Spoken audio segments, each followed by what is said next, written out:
दुनिया ये सदाकत में तेरा नाम रहेगा, सिद्दीक़ तेरा नाम से इस्लाम रहेगा, सिद्दीक़ तेरा नाम से इस्लाम रहेगा। दुनिया ये सियासत में तेरा नाम रहेगा, दुनिया ये सियासत में तेरा नाम रहेगा, फारूक तेरा नाम से इस्लाम रहेगा, फारूक तेरा नाम से इस्लाम रहेगा।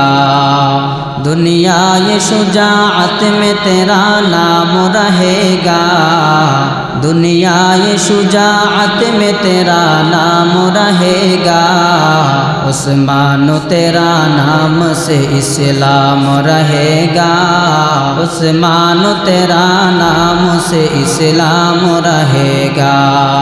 दुनिया ये सदाकत में तेरा नाम रहेगा, दुनिया ये फ़क़ाहत में तेरा नाम रहेगा, आली ने तेरा नाम से इस्लाम रहेगा,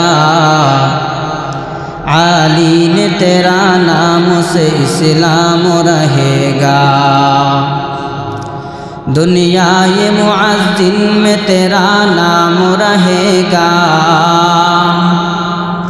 दुनिया ये मुअज़्ज़िन में तेरा नाम रहेगा, बेलाल तेरा नाम से इस्लाम रहेगा, बेलाल तेरा नाम से इस्लाम रहेगा। अल्हम्दुलिल्लाह, আল্লাহ রাব্বুল আলামিন আমাদেরকে আল্লাহর ঘর মসজিদে আসার বসার তৌফিক দান করেছেন। এজন্য সকলেই অন্তরস্থল থেকে উচ্চ আওয়াজে একবার কালিমাতু শুকর আদায় করি, বলি আলহামদুলিল্লাহ। আমি আপনাদের সম্মুখে কালামুল্লাহ শরীফ থেকে দুইটি আয়াতে কারিমার অংশ বিশেষ তেলাওয়াত করেছি। আল্লাহ পাক রব্বুল আলামিন আমাদেরকে দুনিয়াতে পাঠিয়েছেন এবং পরস্পরের মধ্যে একটি ভালোবাসার বন্ধন সৃষ্টি করেছেন। আমরা ভালোবাসবো এমন অনেক বস্তু আল্লাহ দুনিয়াতে দিয়েছেন। আল্লাহ পাক এটা পরীক্ষা করবেন, এটা দেখতে চান দুনিয়াতে মা বাবা, সন্তান, স্ত্রী, টাকা পয়সা, বাড়ি গাড়ি, এছাড়া আরও বহু কিছু আছে মহাব্বত করার, ভালোবাসার, পছন্দ করার, আছে কি নাই বলেন? আছে। আল্লাহ পাক দেখতে চান এত মহাব্বতের বেড়া জালে আমার বান্দারা আমি আল্লাহকে কতটুকু ভালোবাসে, আমার বান্দারা কাকে কতটুকু ভালোবাসে? আল্লাহকে। এই কথাটি আল্লাহ পাক রব্বুল আলামিন কোরআনে কারিমে বলেন, ওয়াল্লাযীনা আমানু আশাদ্দু হুব্বাল লিল্লাহ। আল্লাহ পাক বলেন যারা মুমিন, যারা মুসলিম, যারা ইসলামের পতাকার নিচে আছে এবং যারা ইমানদার, তাদের ভালোবাসাটা সবচেয়ে বেশি হবে আল্লাহ তাআলার প্রতি। কার প্রতি? আল্লাহ তাআলার প্রতি। যেমন এই ভালোবাসার পরীক্ষাটা যেমন ইব্রাহিম আলাইহিস সালামকে দিয়েছিলেন, যেটা কোরবানির আলোচনা আমরা আলোচনা করেছি, সন্তান কোরবানি করার জন্য পরীক্ষা করেছেন যে ইব্রাহিম কি তার সন্তানকেই বেশি মহাব্বত করে নাকি আমি আল্লাহকেও মহাব্বত করে, আল্লাহকেই বেশি মহাব্বত করে, এটা পরীক্ষা করার জন্য। তো আল্লাহ তাআলাকে যদি আমরা ভালোবাসতে চাই এবং আল্লাহ তাআলার ভালোবাসাও আমরা পেতে চাই, তাহলে একটি মাধ্যম আমাদেরকে অবলম্বন করা লাগবে। সেই মাধ্যম হলো আল্লাহ পাক রব্বুল আলামিন কোরআনে কারিমে বলেন, সরাসরি নবীকে বলেছেন এবং নবীর ভাষায় আমাদেরকে বলেছেন। আল্লাহ পাক রব্বুল আলামিন বলেন, কুল ইন কুনতুম তুহিব্বুনাল্লাহা ফাত্তাবিউনি ইউহিব্বুকুমুল্লাহ। আল্লাহ পাক রব্বুল আলামিন বলেন, হে নবী, কুল, হে নবী আপনি বলে দিন, ইন কুনতুম তুহিব্বুনাল্লাহা ফাত্তাবিউনি ইউহিব্বুকুমুল্লাহ। যদি তোমরা আল্লাহ রব্বুল আলামিনকে ভালোবাসতে চাও যদি তোমরা আল্লাহ তাআলাকে মুহাব্বত করতে চাও তাহলে তোমরা আমি নবীর অনুসরণ করো। কার অনুসরণ? নবীর অনুসরণ করার কথা বলেছেন। আল্লাহ পাক বলেন ইন কুনতুম তুহিব্বুনাল্লাহ। নবী কোরআনের ভাষায় বলেন সারা পৃথিবীর সমস্ত উম্মত সমস্ত আল্লাহর বান্দাদেরকে বলেন ইন কুনতুম তুহিব্বুনাল্লাহ, যদি তোমরা আল্লাহ তাআলাকে ভালোবাসতে চাও, ইউহিব্বুকুমুল্লাহ, এবং আল্লাহ তাআলার ভালোবাসা পেতে চাও, তাহলে মাঝখানে একটা কাজ করা লাগবে। কয়টা কাজ? একটা কাজ করা লাগবে। সেটা নবী বলেন ফাত্তাবিউনি, তাহলে তোমরা আমি নবীর অনুসরণ করো। কি করো? আমি নবীর অনুসরণ করো। তাহলে আল্লাহ তাআলাকে ভালোবাসতে চাইলে যেমন মাধ্যম হলো নবী, আবার নবীর অনুসরণ অনুকরণ এবং নবীকে মুহাব্বত করতে হলে আমাদেরকে আরও একটি মাধ্যম মানা লাগবে। আরও একটা মাধ্যম মানা লাগবে, সেটা হলো সাহাবায়ে কেরামকে মানতে হবে। অর্থাৎ সাহাবায়ে কেরাম কেমনভাবে নবীকে ভালোবেসেছেন, কেমনভাবে নবীর জন্য নিজেদের জান উৎসর্গ করেছেন, নিজেদের তাজা প্রাণকে বিসর্জন দিয়েছেন, নিজেদের তাজা রক্তগুলিকে শরীর থেকে মাটিতে প্রবাহিত করেছেন। সাহাবায়ে কেরামের ঘটনাবলী, তাদের জীবন বৃত্তান্ত আমাদের জানা লাগবে। তাহলে আল্লাহ তাআলাকে ভালোবাসতে হলে কয়টা কাজ? একটা কাজ। বলেন কয়টা কাজ? একটা কাজ, সেটা হলো নবীকে ভালোবাসা এবং নবীকে অনুসরণ করা। এই হলো একটা কাজ।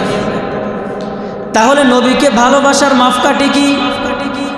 নবীকে কতটুকু ভালোবাসা লাগবে এবং নবীকে কিভাবে ভালোবাসা লাগবে, এটা আমাদেরকে ভালোভাবে জানা লাগবে। এই জন্য আমাদেরকে সাহাবায়ে কেরামের জামাতের দিকে তাকাতে হবে। সাহাবায়ে কেরাম কিভাবে নবীকে ভালোবেসেছেন এবং সাহাবায়ে কেরামের ভালোবাসা এবং আমাদের উম্মতে মুহাম্মদীর সাধারণ উম্মতদের ভালোবাসা এবং সাহাবায়ে কেরামের ভালোবাসার মধ্যে একটি ডিফারেন্স দেখতে হবে। একটি কম্পিটিশন করা লাগবে যে সাহাবায়ে কেরামের ভালোবাসা কতটুকু ছিল এবং আমরা কতটুকু নবীকে ভালোবাসি। সাহাবায়ে কেরাম কিভাবে নবীকে ভালোবাসলেন এবং কেমন ভালোবেসেছেন। নবী করিম সাল্লাল্লাহু আলাইহি ওয়াসাল্লাম একবার নিজের শরীর মোবারকে সিঙ্গা লাগালেন। কি লাগাইছেন? সিঙ্গা লাগায় না? ওই বিভিন্ন মহিলারা এসে সিঙ্গা লাগায় ব্যথার জন্য বা যে কোনো আপনার দূষিত রক্তগুলো শরীর থেকে বের করার জন্য সিঙ্গা লাগানোর একটা সিস্টেম আছে। আল্লাহ নবী সিঙ্গা লাগালেন।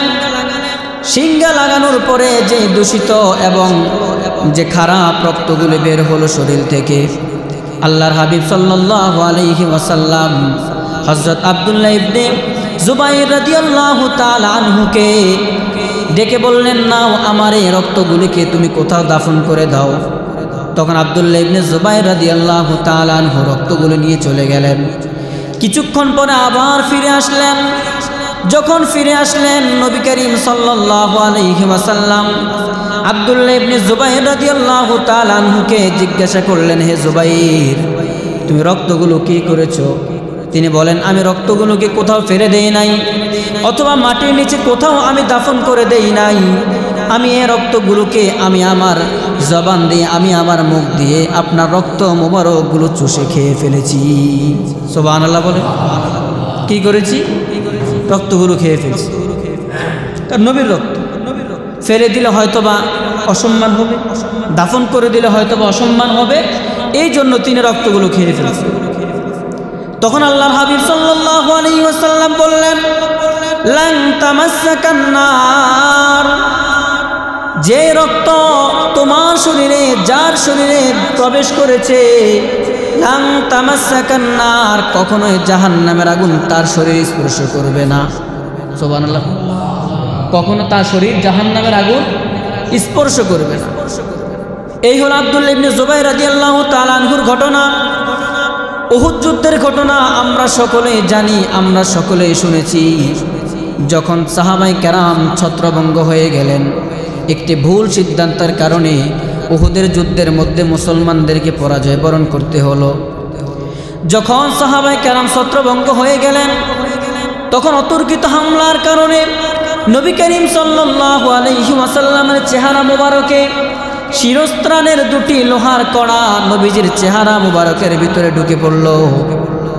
এবং হযরত আবু বকর সিদ্দিক রাদিয়াল্লাহু তাআলা আনহু এবং হযরত উবাইদা ইবনুল জাররাহ রাদিয়াল্লাহু তাআলা আনহু ছুটাছুটি আরম্ভ করলেন কখন নবীজির চেহারা মোবারক থেকে লোহার বর্মগুলো খুলবেন।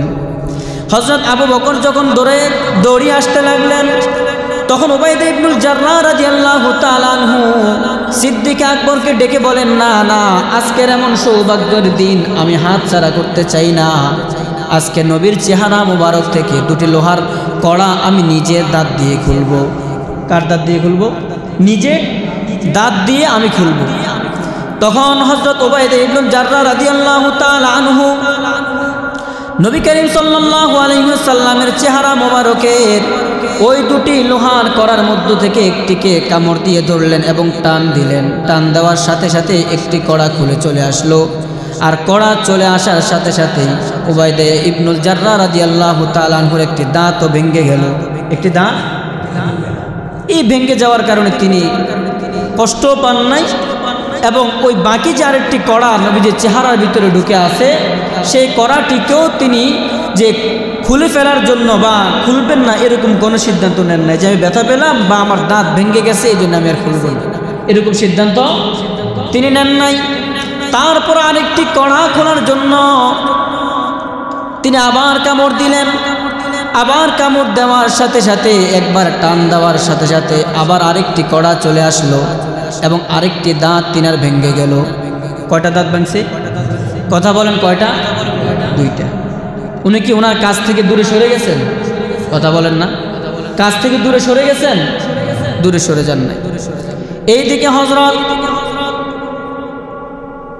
সিনান রাদিয়াল্লাহু তাআলা আনহু যখন দেখলেন লোহার কড়াগুলো চেহারা থেকে খুলে নেওয়ার পরে নবীজির চেহারা মোবারক থেকে নবীজির রক্ত মোবারকগুলো বেয়ে বেয়ে পড়ছে, তখন হযরত সিনান রাদিয়াল্লাহু তাআলা আনহু নবীজির চেহারা মোবারক চেটে চেটে চেটে চেটে জিহ্বা দিয়ে নবীজির সমস্ত চেহারা রক্তগুলোকে চুষে তিনি খেয়ে ফেলেছেন।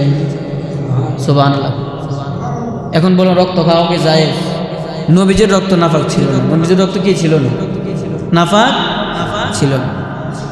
নবীজির ঘাম নাফাক ছিল না। ঘাম যখন বের হতো, বাস নবীজি সাল্লাল্লাহু আলাইহি সাল্লামের ঘামগুলোকে সাহাবায়ে কেরাম কি করতেন? মুছতেন, তার জিহ্বা দিয়ে চাটতেন, এবং কি এগুলোকে সংরক্ষণ করে তিনারা আতর বানাতেন। কি বানাতেন বলেন? সুগন্ধি তৈরি করে বাজারে গিয়ে বিক্রি করতেন রাসূলের ঘাম দিয়ে। কি দিয়ে?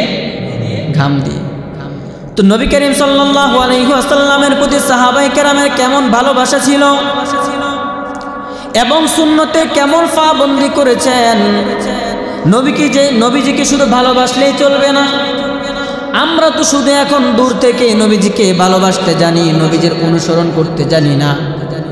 যদি রবিউল আউয়াল মাস আসে তখনই শুধু নবীকে ভালোবাসতে জানি, মিলাদের আয়োজন করলে নবীকে ভালোবাসতে জানি, খাবারের আগে কিছু খাওয়া সুন্নত, খাবারের পরে মিষ্টি খাওয়া সুন্নত, এটা আমরা জানি। এটা কথা বলে না। খাবারের আগে কোন সুন্নত আছে আর খাবারের পরে কোন সুন্নতটা আছে শুধু এটাই ভালো করে জানি, এটাই। কিন্তু নামাজের আগে যে 4 রাকাত সুন্নতে মুআক্কাদা আছে এটা অনেকে পড়ে না। জুমার আগেরটা পড়লে জুমার পরেরটা আর পড়ে না, আছে না? বলেন, জোরে বলেন। আছে। তো এই যে সুন্নতে মুআক্কাদা, খাবারের পরে মিষ্টি খাওয়া কোনো সুন্নতে মুআক্কাদা না, এটা এমনি সুন্নত, এটা সাধারণ সুন্নত। খাইলেও আপনার সওয়াব হবে, না খেলে আপনার কোনো গুনাহ হবে না। কিন্তু সুন্নতে মুআক্কাদা, যে সুন্নত রাসূল কোনো কঠিন ওজর ব্যতীত কোনো কঠিন কোনো সমস্যা না পড়লে তিনি ছাড়তেন না। এখন আমরা জুমার আগের 4 রাকাত কোনো রকম পড়ি, অনেকে সেটাও পড়ে না। আবার দেখা গেছে জুমার নামাজ শেষ মুনাজাতের জন্য বসে থাকে, কিন্তু সুন্নত পড়ে না। মুনাজাতকে দেওয়া সুন্নত? কথা বলেন। মুনাজাত দেওয়া সুন্নত? মুনাজাত দেওয়া মুস্তাহাব বিষয়, এটা দিলে সওয়াব হবে, না দিলে গুনাহ নাই। কিন্তু আমি যে সুন্নতে মুআক্কাদা ছেড়ে দিয়ে চলে যাচ্ছি, আমার তো গুনাহ হচ্ছে। গুনাহ হচ্ছে না? জোরে বলেন। তাহলে নবীকে কেমন ভালোবাসা লাগবে? قال النبي صلى الله عليه وسلم من أحب سنتي فقد أحبني ومن أحبني كان معي في الجنة। আল্লাহ নবী বলেন, যে ব্যক্তি আমি নবীর একটি সুন্নতকে মোহাব্বত করলো সে যেন ফাকাদ আহাব্বানি আমি নবীকে ভালোবাসলো। কি করলো? যে ব্যক্তি আমার একটি সুন্নতকে ভালোবাসলো ফাকাদ আহাব্বানি সে যেন আমি নবীকে ভালোবাসলো। ওয়ামান আহাব্বানি কানা মাই ফিল জান্নাহ আর যে ব্যক্তি আমি নবীকে ভালোবাসলো সেই ব্যক্তি আমি নবীর সাথে জান্নাতে একসাথে বসবাস করবে। সুবহানাল্লাহ বলবেন। সে একসাথে কি করবে? জান্নাতে থাকবে আল্লাহ নবীর সাথে। এটা নবীর হাদিসের কথা, সহিহ হাদিস, বুখারীতে আছে, মুসলিমে আছে, তিরমিজিতে আছে। আরেকটা হাদিসে আল্লাহর হাবিব বলেন, লা ইউমিনু আহাদুকুম হাত্তা আকুনা আহাব্বা ইলাইহি মিন ওয়ালিদিহি ওয়া ওয়ালাদিহি ওয়ান নাসি আজমাইন। আল্লাহ নবী বলেন, লা ইউমিনু আহাদুকুম তোমাদের মধ্যে কেহ ততক্ষণ পর্যন্ত প্রকৃত মুমিন হতে পারবে না যতক্ষণ না পর্যন্ত সে আমায় নবীকে তার সন্তান থেকে, তার মা বাবা থেকে, তার স্ত্রী থেকে, তার আত্মীয় স্বজন, পাড়া প্রতিবেশী থেকে আমি নবীকে বেশি ভালো না বাসবে ততক্ষণ পর্যন্ত ওই ব্যক্তি প্রকৃত মুমিন হতে পারবে না। ততক্ষণ পর্যন্ত কি হতে পারবে না? প্রকৃত মুমিন হতে পারবে না। এখন দেখেন নবী সাহাবায়ে কেরাম কিভাবে ভালোবেসেছেন। যখন আদেশ করেছেন জিহাদের ময়দানে ঝাঁপিয়ে পড়া লাগবে, কোনো চিন্তা ভাবনা না করে জিহাদের ময়দানে ঝাঁপিয়ে পড়লেন।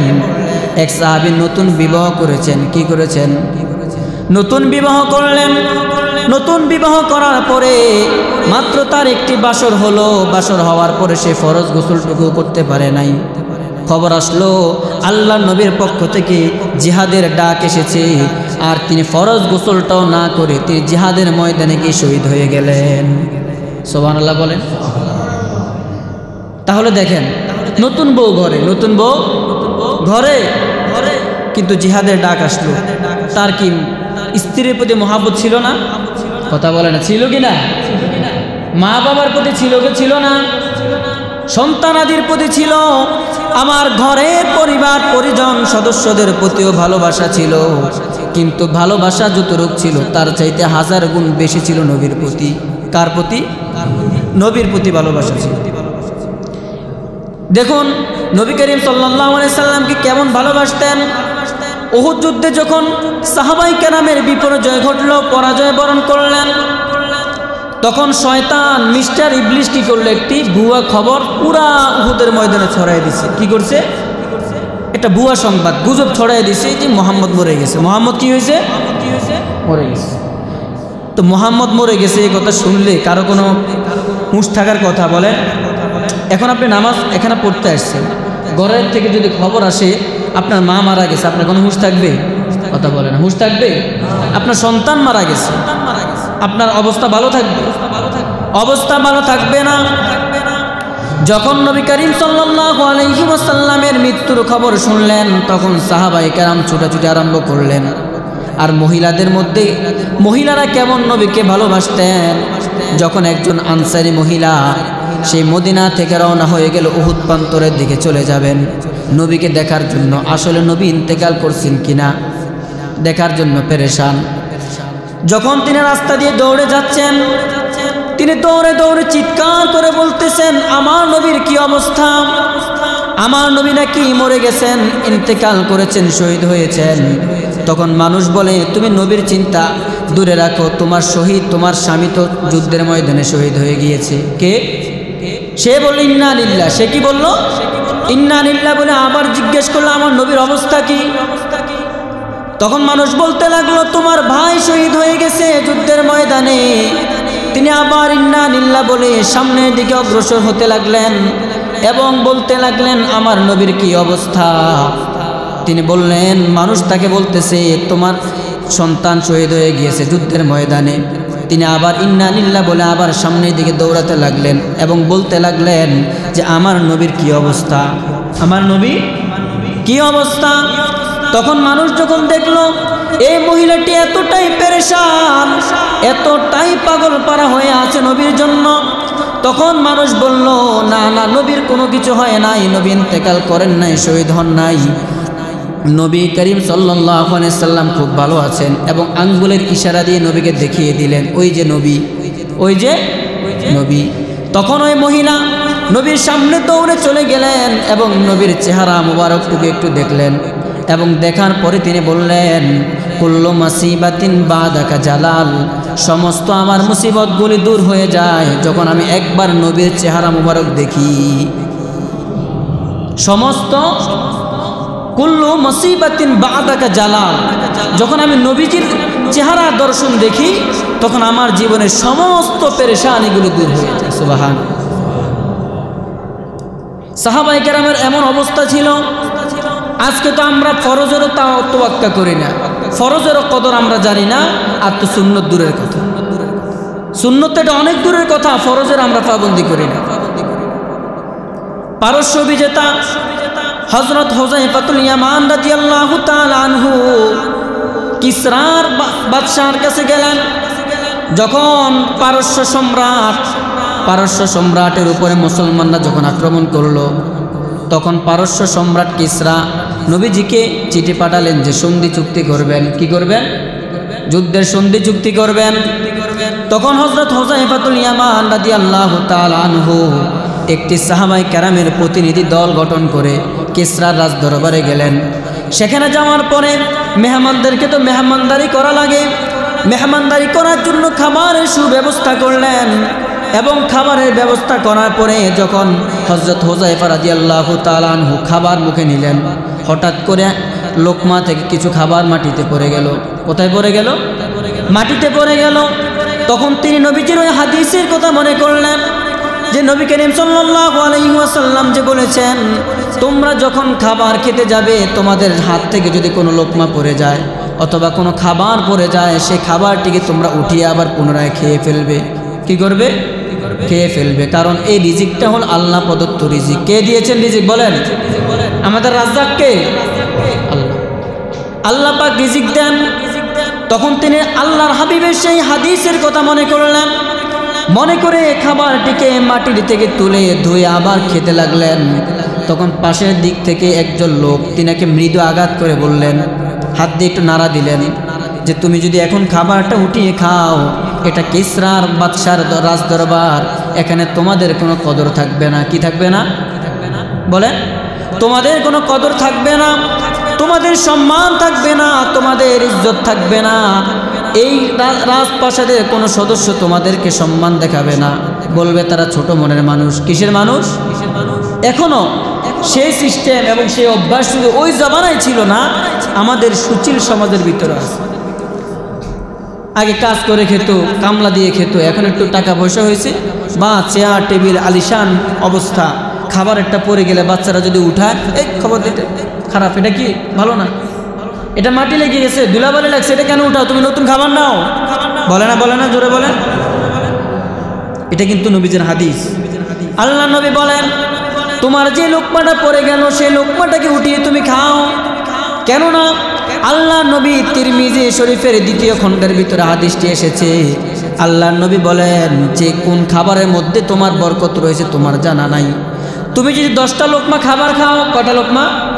10 লোকমা খাবার খাও, 10 লোকমার মধ্যে তোমার বারাকা থাকবে না, বরকত থাকবে না। শুধুমাত্র যে কোনো অল্প কিছু লোকমার মধ্যেই বরকত থাকবে, যেহেতু তোমার জানা নাই। আর যে খাবারটা মাটিতে পড়ে যাওয়ার কারণে উঠে খেলে না খেয়ে তুমি সেটাকে নষ্ট করে ফেললে, হইতে পারে ওই খাবারটার মধ্যে তোমার বরকত আছে। কি আছে? এজন্য ওই খাবারটাকে উঠিয়ে খেয়ে ফেলতে হবে। কি করতে হবে? উঠে খেতে হবে। তো নবীজির প্রতি ভালোবাসা মূলত আল্লাহকে ভালোবাসা। আল্লাহকে ভালোবাসতে হলে আমাদেরকে নবীকে ভালোবাসা লাগবে। আর নবীকে ভালোবাসতে চাইলে সাহাবায়ে কেরামের জামাতের দিকে আমাদেরকে তাকাতে হবে, তারা কিভাবে নবীজিকে ভালোবেসেছেন। তো হযরত হুযায়ফা রাদিয়াল্লাহু তাআলা আনহু তিনি খাবারটাকে উঠে খেয়ে ফেললেন। আর পাশের লোকেরা বলতে লাগলো, তোমরা এত ছোট মনা মানুষ, তোমাদের এত ছোট মন, সামনে এত সুস্বাদু এত ভালো পরিবেশ যুক্ত খাবার থাকা সত্ত্বেও তুমি মাটি থেকে উঠিয়ে খাবারটা খেয়ে ফেললে। এটা তো আমাদের এই সমাজের ভিতরে এই নিয়ম নাই, আমাদের রাজ দরবারে এই নিয়ম চলে না। তখন তিনি দীপ্ত কণ্ঠে বললেন, আতরুকু সুন্নাত হাবিবি সাল্লাল্লাহু আলাইহি ওয়াসাল্লাম লিহাউলাইল হুমাকা। তিনি বললেন, আমি কি আমার হাবিব সাল্লাল্লাহু আলাইহি ওয়াসাল্লামের সুন্নত ছেড়ে দিব লিহাউলাইল হুমাকা, এই সমস্ত আহমকদের জন্য। কাদের জন্য? কার সামনে বলছে? কথা বলেন। রাজার সামনে বসে বলতেছে লিহাউলাইল হুমাকা, আমি কি এই সমস্ত আহমকদের জন্য আমি আবার নবীর সুন্নত ছেড়ে দিব? আপনি বলতে পারবেন শেখ হাসিনার সামনে বসে যে আহমকের লাগে আমি এটা করতে পারবো? বলতে পারবেন? কথা বলেন। বলতে পারবেন না, কারণ সাহস, প্রচুর সাহস। আপনাদের সাহসে হাঁটু কাঁপে সবসময়, কথা বোঝেন নাই? কিন্তু তিনি কি করছেন? একজন কিসরা, একজন পারস্য সম্রাট। শেখ হাসিনার মতো কোনো এত ছোট্ট একটা দেশের সম্রাট না, বা খালেদা জিয়ার মতো সম্রাট না, মোদির মতো সম্রাট না, পারস্য সম্রাট, অনেক ক্ষমতার অধিকারী ছিল। তার সামনে কি বলল? আতরুকু সুন্নাত হাবিবি লিহাউলাইল হুমাকা, আমি কি এই সমস্ত গাদা আর আহমকদের জন্য আমার হাবিব সাল্লাল্লাহু আলাইহি সাল্লামের সুন্নত তরক করে ফেলবো?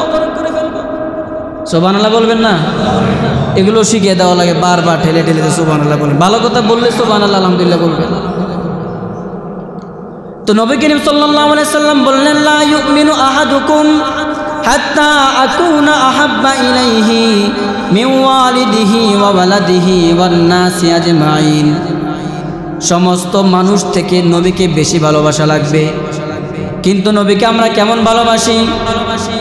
নবীজি নামাজের কথা বললেন, নবীজি হজের কথা বললেন, নবীজি যাকাতের কথা বললেন, নবীজি সময়ে সময়ে জিহাদের ডাক দিলেন। কোনো কাজে সাহাবায়ে কেরামদেরকে পিছনে পান নাই, সব সময় সামনে পেয়েছেন। সব সময় সামনে পেয়েছে। যে যে হালতে ছিল ওই হালতেই রাসূলের ডাকে সাড়া দিয়ে তিনারা নিজের জীবন বিলিয়ে দিয়েছেন। আর আপনাদেরকে যদি বলি নামাজে আসেন, নামাজে আসতে চান না। শুক্রবারে কোত্থেকে আসেন এটাও বুঝি না। আর কেন যে বাকি দিনগুলোতে আসেন না? কি মহিলাদের মতো মেন্সের সমস্যা আছে আপনাদের? কথা বলে না। মহিলাদের মতো মেন্সের সমস্যা আছে না, পিরিয়ডের সমস্যা? তো কেন আসেন না? শুধু শুক্রবারে আমরা বন্ধ থাকি। কিন্তু জিজ্ঞেস করেন আপনি নবীরে ভালোবাসেন? কি ভালোবাসি না মানে? আমার থেকে কে বেশি ভালোবাসে? কিন্তু 5 ওয়াক্ত নামাজ পড়ে না। কি করে না? 5 ওয়াক্ত নামাজ পড়ে। রমজান মাসে লুকিয়ে লুকিয়ে পর্দার ভিতরে খায়। আছে না? জোরে বলেন।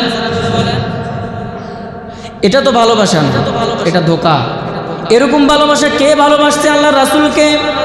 আবু জাহেল, আবু লাহাব, আবু তালেব, উতবা, সাইবা, এরাই আল্লাহর নবীকে এমন ভালোবেসেছে 40 বছর পর্যন্ত নবীর উপরে রিসালাতের দায়িত্ব আসেনি, কোরআন নাজিল হয় নাই, নামাজের বিধান আসে নাই, রোজার বিধান আসেনি, হজের বিধান অবতীর্ণ হয় নাই, জিহাদের হুকুম তখনও পর্যন্ত আসে নাই। যখন নামাজের কথা বললেন, আকিমুস সালাত ওয়া আতুজ যাকাত ওয়া আকরিদুল্লাহ করদান হাসানা, তোমরা নামাজ কায়েম করো এবং যাকাত আদায় করো, কর্জে হাসানা দাও। ওয়া আতিমুস সিয়ামা ইলাল লাইল, এবং রাত্র পর্যন্ত তোমরা রমজানের রোজাগুলোকে পরিপূর্ণ করো। ওয়া আতিমুল হাজ্জা ওয়াল উমরাতা, এবং তোমরা হজ এবং উমরা পালন করো। কি করো? সব বিধান যখন চলে আসলো তখন আবু জাহেল নবীর বিরুদ্ধে দাঁড়ালেন, আবু লাহাব নবীর বিরুদ্ধে দাঁড়িয়েছে। শুধু একজন ব্যক্তি কাফের হওয়া সত্ত্বেও জীবনের চাইতে বেশি ভালোবাসছে নবীকে, সেটা হলো আবু তালেব। কে ভালোবাসছে? জোরে বলেন। আবু তালেব নবীর কি হন? জোরে বলেন, কি হন? চাচা। কেমন ভালোবাসছেন? আবু জাহেল যখন বলল, আবু লাহাব যখন বলল তোমার ভাতিজাকে সাবধান করে দাও, সে আমাদের ধর্মের বিরুদ্ধে কথা বলে, সে কালিমার দাওয়াত দেয়, নতুন এক ধর্মের কথা বলে, আবার সে দাবি করে সে নাকি নবী, সে দাবি করে সে নাকি নবী, সে নাকি রাসূল, আল্লাহ পাঠাইছে। এই সমস্ত ভণ্ডামি ছাইরা দিয়া তাকে বলো ভালো হয়ে যেতে, না হলে কিন্তু বিপদ আসবে। কি আসবে? বিপদ আসবে। চাচা কি কাফের না মুমিন? বলেন, কথা বলেন। চাচা কাফের না? আবু তালেব কি মুসলমান আছিল? কাফের ছিলেন। তখন তিনি ভাতিজাকে কি বললেন? হে আমার আদরের ভাতিজা, তুমি তোমার কালিমার দাওয়াত তুমি পরিপূর্ণভাবে চালাইয়া যাও। আমি আবু তালেব দুনিয়ার জমিনে বেঁচে থাকতে তোমার উপর একটি ফুলের আঁচড় পর্যন্ত আসতে দেব না। সুবহানাল্লাহ। ফুলের আঁচড় পর্যন্ত আসতে কাফেরের এই মহব্বত। যখন নবীজি দুনিয়াতে আসলেন তখন আবু তালেব তার একটি বান্দি ছিল, দাসী। আর ওই জমানায় দাসী আজাদ করে দেওয়া, স্বাধীন করে দেওয়া সবচাইতে নেকের কাজ ছিল, অর্থাৎ সবচাইতে কষ্টের একটি কাজ ছিল। দাসী কিনতেও কষ্ট হতো এবং স্বাধীন করে দিতেও কষ্ট হতো। যখন মুহাম্মদ দুনিয়ার জমিনে আসলেন তখন চাচা আনন্দে খুশিতে একেবারে চিত্তহারা হয়ে, আত্মহারা হয়ে তিনি তার বান্দি দাসীটাকে আজাদ করে দিলেন। কি করলেন? আজাদ করে দিয়েছে। নবীকে আলামিন 40 বছর বলছে আল আমিন। আল আমিন মানে কি জানেন? বিশ্বস্ত। আলামিন মানে বিশ্বস্ত। নবীজের কাছে যদি কেউ কিছু জমা রাখতেন যে মুহাম্মদ এই জিনিসটা রাখো, তিনি রেখে দিতেন। 3 দিন 7 দিন 1 মাস পেরিয়ে যেত, যেভাবে দিছে জিনিসটা ঠিক ওইভাবে এই জিনিসটা আসার পরে পেয়ে যেতেন। এজন্য সমস্ত আরবের কুফার সম্প্রদায়, সমস্ত আরবের মুশরিকরা নবীকে আল আমিন বলে উপাধি দিছে। যখনই নবীর উপরে কোরআন নাজিল হতে লাগলো, দ্বীনের দাওয়াত তিনি দিতে আরম্ভ করলেন, তখন আরবের মধ্যে সবচাইতে বড় শত্রু আমার আপনার নবী হয়ে গেল। আবু জাহেল ষড়যন্ত্র করে, আবু লাহাব ষড়যন্ত্র করে, উতবা সাইবা ষড়যন্ত্র করে, কিভাবে তাকে হত্যা করা যায়, কিভাবে এই দেশ থেকে তাকে বিতাড়িত করা যায়। আছে না? কথা বলেন। এই জমানায় তো নবীর উম্মতের যে নবীর যে ওয়ারিস আলেম ওলামারা যদি কোনো হক কথা বলতে যায় তাদেরকে জেলখানায় ঢুকায় না? বলেন, কথা বলে না, ঢুকায় না? সমাজ থেকে বিতাড়িত করতে চায়, দেশ থেকে বিতাড়িত করতে চায়, ক্রস ফায়ার করে, রিমান্ডে দেয়। আছে কিনা জোরে বলেন। তাহলে ওই সমস্ত ওই জামানার আবু জাহেল যদিও এখন নাই, কিন্তু আবু জাহেলের মহাব্বতকারী কিছু মানুষ এবং তাদের প্রেতাত্মা, তাদের অনুসারী বর্তমান সমাজে আছে কিনা জোরে বলেন। কারণ কেমন নবীকে ভালোবাসেন, নবীর প্রতি ভালোবাসা আছে, কিন্তু যখন কোনো নাস্তিক নবীকে গালি দেয়, যখন নবীর অসম্মান করে, নবীর মর্যাদা নিয়ে টানাটানি করে, তখন আপনি মহাব্বতের দাবি করেও কোনোদিন গর্জন তুলতে সাহস করেন নাই। আছে না নাই? এরকম বলেন আছে। আশেকে রাসূল মশারির ভিতরে বইয়া বইয়া খুব চাপাবা আছে না? ও শাহরিয়ার কবির মুরগি চোরা হেতে নবীর বিরুদ্ধে কথা কয়। এরপরে কি রাশেদ খান মেনন আছে না? কথা বলে না? এই যে হেরা কথা কয়, কিন্তু আপনার কোনো দিন কথা বলেন না। আবার বলে এই মোল্লাকে কাম নাই, শুধু খাইয়া দেয়, শুধু রাস্তার নামে নামে সিলেসিলি করে। কথা বোঝেন নাই? আপনারাই তো বলেন। আপনারা বলেন না নাকি আসমান থেকে ফেরেশতারা এখন? তাহলে আপনি যদি নবীকে মহাব্বতের কারণে নবীর আশিক দাবি করে যদি আপনি নবীর দুশমনদের বিরুদ্ধে বজ্র কণ্ঠে আওয়াজ তুলতে না পারেন, আপনাদের জাতীয় কবি বলে দিয়েছেন, নবীর অপমানে যদি না কাঁদে তোমার মন, মুসলিম নয় মুনাফিক তুই নবীজির দুশমন। ঠিক না? মুসলিম নয় মুনাফিক তুই নবীজির দুশমন। মুফতি সাহেব ফতুয়া দেওয়া লাগে না, আলেম ওলামা দেওয়া লাগে না, একজন কবি আপনাদেরকে ফতুয়া দিছে, যদি নবীর প্রেমে অপমানে যদি তোমার অন্তর না কাঁদে তাহলে তুমি মুসলিম নয়, তুমি নবীজির দুশমন। কথা বোঝেন নাই? এখন কি নবীজির দুশমন হয়ে থাকতে চান নাকি নবীকে মহাব্বত করতে চান? বলেন, জোরে বলেন। মহাব্বত না তো কেমন মহাব্বত করবেন? নবীকে গালি দেবে সংসদে, নবীকে গালি দেবে ঢাকা শহরে বসে, আর আপনি বসে বসে ঘুমাবেন, শুয়ে শুয়ে ঘুমাবেন, ভালো ভালো খাবেন, ভালো করবেন। কিন্তু নবীর বিরুদ্ধে যারা কথা বলে, কোরআনের বিরুদ্ধে যারা কথা বলে, তাদের বিরুদ্ধে আপনি কথা বলতে পারবেন না।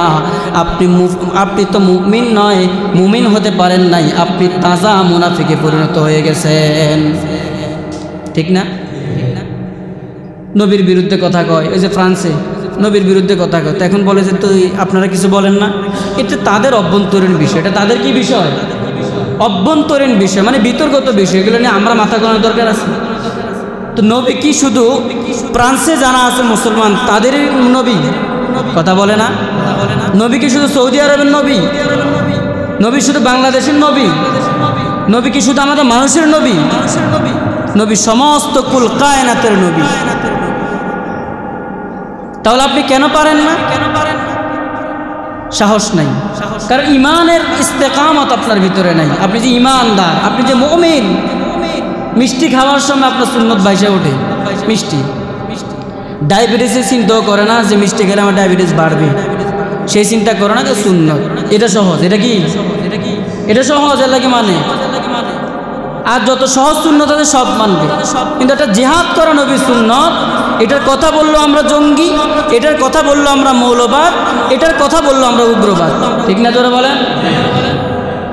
অথচ আপনারা তো বলতে জানেন না, আমাদেরকে বলতে দেন না, বাস টুডি সাইফা ধরে খবরদার বলা যাবে না।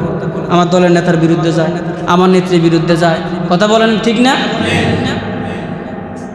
এজন্য আপনার মহাব্বত হতে হবে বাবা মা সন্তান সন্তানাদি ভাই বেরাদার বোন স্ত্রী এবং আপনার দল, আপনার মত, আপনার পথ, সব কিছুর থেকে আপনার মহাব্বত কার বেশি হতে হবে? রাসূলের প্রতি মহাব্বত বেশি হতে হবে। লা ইউমিনু আহাদুকুম হাত্তা আকুনা আহাব্বা ইলাইহি মিন ওয়ালিদিহি ওয়া ওয়ালাদিহি ওয়ান নাসি আজমাইন। হযরত ওমরকে নবী আমি আপনাকে ভালোবাসি। তো কতটুকু? আমার জীবনের চাইতেও বেশি ভালোবাসি। অর্ধেক ভালোবাসি। কেন? তুমি মুমিন হতে পারো নাই, তুমি মুমিন হতে পারো নাই। বলে আমার সম্পদের চাইতেও বেশি ভালোবাসি। বললো না, হতে পারো নাই। যখন বলছে আমি সারা পৃথিবীর সব কিছুর চাইতে আপনাকে বেশি ভালোবাসি, তখন নবী বললেন হ্যাঁ, এখন তুমি আমার আশিক হইতে পারছো, এখন তুমি আমার আশিক হইতে পারছো। দাওয়াতে তাবলীগের একটা কাজ, দাওয়াতে তাবলীগ। এই তাবলীগের কাজ করতে গিয়ে অনেকে কেউ উল্টাপাল্টা কাজ করে, বা সব যে ভালো হবে এরকম আছে। আমাদের আলেমের ভিতরে সব আলেম ভালো? কথা বলেন, আলেম ভালো? কিছু দালাল আছে না? কথা বলেন, আছে না? উল্টাপাল্টা এলেম নাই, কালাম নাই, যোগ্যতা নাই, কোনো কিছুই নাই, কোনো হাদিসের কিছুই জানে না, কিন্তু ফতুয়া মারে লম্বা লম্বা, আছে না? তো খারাপ অপশন সব জায়গায় আছে, আছে না? তাবলীগে বেরোতে গেল, কিন্তু এটা কি রাসূলের যুগে আসেন না? তো রাসূলের যুগে আপনি আসিলেন না? আমরা যখন এটা রাসূলের যুগে আসিল না, এটা যদি বেদাত হয় তো আপনি তো রাসূলের যুগে আসিলেন, আমরা বেদাত না? কথা কয় না? আমি আসিলাম রাসূলের যুগে, তা আমি তো বেদাত। নতুন আবিষ্কার নাই, আমার আবিষ্কারটা নতুন হয়েছে না? তো রাসূলের যুগে যা থাকবে না ওটা যদি বেদাত হয়, তাহলে আমিও রাসূলের যুগে আসিলাম না, আমিও তো বেদাত। ঠিক না? কথা বুঝে শুনে বলেন, আন্দাজ এটা মারে দিল ঠাস করে। দাওয়াত ও তাবলীগের এত মেহনত চালু হয়েছে কেন? বলি হয়েছে লা ইউমিনু আহাদুকুম হাত্তা আকুনা আহাব্বা ইলাইহি মিন ওয়ালিদিহি ওয়া ওয়ালাদিহি ওয়ান নাসি আজমাইন। তাবলীগে বাইরে বার কাম নাই কেন? গাট্টি টালে দূরে বউ কোনো থাকবো? চিন্তা দেখেন, খুব গভীর চিন্তা। বউরা রেখে কই যাবো? তা আমরা যে বিদেশে 5 বছর করে এলেন, বউ কি সোনালী ব্যাংকে রেখে গেছে? কথা কয় না? কোনা এটা গ্রামীণ ব্যাংকে জমা দিয়ে রাম, যে এটা জমা থাকুক, 5 বছর পরে এটা আবার আমি ক্যাশ আউট করবো। তাহলে তাবলীগের কথা করে কি লেখাও চলে যে 3 দিনের লাগে একটু বাইরন বাড়িয়ে মানুষ যারা নামাজ পড়ে না তাদেরকে নামাজের দিকে ডাকেন। বউ কই থাকবো? আবার চিন্তা করে কি, যারা তাবলীগে এসে গেছে এত বউগুলো কই থাকে? তাদের বউ কোথায় থাকে? এই চিন্তা তার মাথা ব্যথা। তাদের বউ কই থাকে? তোর বউ আরেকজনের টাঙ্কি মারে, তুই আরেকজনের বলে চিন্তা করস? আছে না? কথা বলেন, আছে না? তো দিনের জন্য দেখেন কতটুকু মানুষের নিম্নমানতা, মন এতটাই ছোট, তাবলীগে বেরোতে পারেন না, এটা তো জায়েজ না। এটা কি লেগে বাইরে মনে? এই জন্য চেষ্টা করবেন, যারা তাবলীগ পছন্দ করেন না, একবার যাইয়া দেখবেন যে মজাটা কে দেখবেন। তারপরে বুঝবেন যে না, রাসূলের জামানায় রাসূল যেভাবে কাজ করছেন, একে সামান্য কিছু কাজ হলো আমার দ্বারা হচ্ছে, আমার দ্বারা বের হয়ে দেখেন। কিন্তু বের হন না, দূরের থেকে শুধু আপনার বদনাম, দূরের থেকে আপনি প্রশ্ন উঠান, এটা নাই ওটা নাই, রাসূল কি এইভাবে করছে? রাসূল কীভাবে করছে বলেন? অনেকে কেউ রাসূলের হেরা যেটা করে, এটা রাসূলের মক্কা জীবন যেটা করে, ওই যে নরম যেটা আছে না, নরম দাওয়াত দেওয়া, পিঠে হাত দিয়ে, হাতে হাত দিয়ে, এটা করে, গরমটা তো করে না। তা আমি অনেকে জিজ্ঞে, তা আপনি কীটা করেন? আপনি করেন কোনটা? হেরা তো নরমটা করে, আপনি কোনটা করেন? আপনি গরমটা করেন। তো এখন সাহসে কুলে না, করতে পারে না, গরমটা রাখছে আমরা লাগে, আপনি করতে পারেন না। এটা গরমটা রাখছে ওই তার লাগে যে প্রশ্ন করেছে তারা নরমটা করে, নরম থেকে শুরু হয়ে গরমের দিকে যাবে। এজন্য চেষ্টা করবেন আল্লাহ রাস্তায় বের হয়ে সময় দেওয়ার জন্য। হ্যাঁ, কেউ বের হয়ে আসছে, কেউ উল্টাপাল্টা চলে, এই জন্য পুরো তাবলীগ জামাত খারাপ, এটা বলতে পারবেন আপনি? কথা বলে না? আমাদের আলেম 2-1জনের দোষ করছি, এই জন্য সমস্ত আলেম খারাপ। আপনাদের লুঙ্গিওয়ালা যারা বেশি লুঙ্গি পরে, তারা জুতা চুরি করছে মসজিদের মধ্যে, এখন কি আপনি তারে চোর করবেন নাকি সমস্ত লুঙ্গি পরে না করে চোর করবেন? কয় না, সব যারাই লুঙ্গি পরে সবাই জুতা চুরি করে। হ্যাঁ, যারা টাই পরে জুতা চুরি করছে ধরা গেছে বাইতুল মুকাররম মসজিদে। এখন কইবেন যত সমস্ত লোক টাই পরে সব জুতা চোর বলবেন? তা আপনারা তো এরকম চিন্তা ভাবনা যে আলেম সমাজে ভালো না। একজন অন্যায় করছে, অন্যায় করতেই পারে, আলেম ভালো না। আবার আলেম ছাড়া হয় না, কথা বোঝেন নাই? ওলা হইলে আজান দিতে লাগবে, আবার যখন মরে যায় তখন আবার জানাজা লাগে, বিয়ের সময় ইমাম লাগে, বিভিন্ন সমস্যার সমাধান ইমামদেরকে দেওয়া হয়, আলেমদেরকে দেওয়া হয়। আবার আলেমের বিরুদ্ধে কথা আছে না, জোরে বলেন। এই জন্য আমি বারবার বলি, না জেনে না বুঝে না চিন্তা ভাবনা করে কখনো কথা বলবেন না। চিন্তা ভাবনা করে বলেন, যদি ভুল হয় তাহলে সেটা গুনাহ হবে না, চিন্তা ছাড়া কথা বলে গুনাহ হয়ে যাবে। আল্লাহ পাক রব্বুল আলামিন আমাদেরকে নবী করিম সাল্লাল্লাহু আলাইহি সাল্লামের মহাব্বতে 5 ওয়াক্ত নামাজ সহ আমাদেরকে রাসূলের সমস্ত সুন্নতগুলোকে আঁকড়ে ধরে আমাদেরকে দ্বীনের উপর চলা তৌফিক দান করুন। আমা আলাইনা ইল্লাল বালাগ। আসসালামু আলাইকুম।